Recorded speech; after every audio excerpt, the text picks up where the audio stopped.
जय श्री झूलेलाल। सिंधी समाचार राजस्थान में तव्हां सभिनि जो स्वागत आहे। अॼु जो विषय तमाम ही हर्ष ऐं उल्लास जो आहे। पंहिंजी हिकु सिंधी फिल्म अची रही आहे जंहिंजो नालो आहे वरदान पार्ट 2। उनखे नरेश उधानी जी ठाही आहे। इन खां पहिरीं बि हिकु सुहिणी सुठी फिल्म जंहिंजो नालो हो वरदान, जेकी न्याणियुनि ते ठही हुई। उहे न्याणियूं जेके घर जूं लक्ष्मियूं हूंदियूं आहिनि ऐं चवंदा आहिनि न्याणियूं बि हिकु वरदान आहे पंहिंजे घर लाइ। हर माण्हू न्याणियुनि लाइ तरसंदो आहे, त उनखे ध्यान में रखी करे वरदान फिल्म ठाही हुई।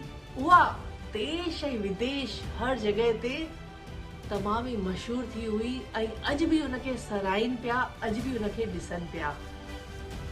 न्याणी केॾी वॾी थी वई, उहा नारी ठही वई।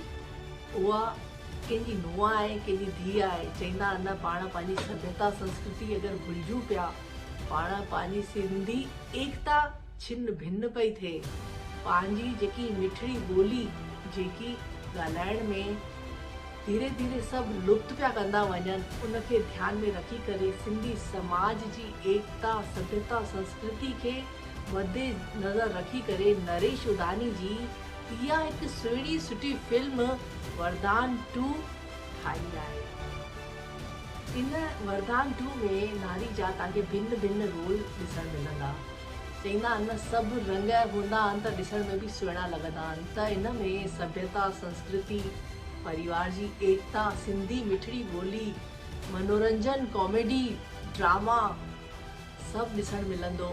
त पाण सभिनि खे इहा फिल्म नरेश उधानी जी जेकी समाज खे हिकु करण लाइ इहो संदेश ॾिनो आहे, सुहिणी फिल्म ठाही आहे वरदान 2। त पाण पंहिंजे परिवार सां गॾु माता पिता भाउर भेनरूं सभु गॾिजी करे सिनेमा हॉल में 9 दिसंबर जो ॾिसी करे इन फिल्म खे बि ईअं ई कामयाब ऐं मशहूरु ठाहींदासीं। त अचो पाण जल्दी 9 दिसंबर जो वरदान 2 खे सिनेमा हॉल में ॾिसण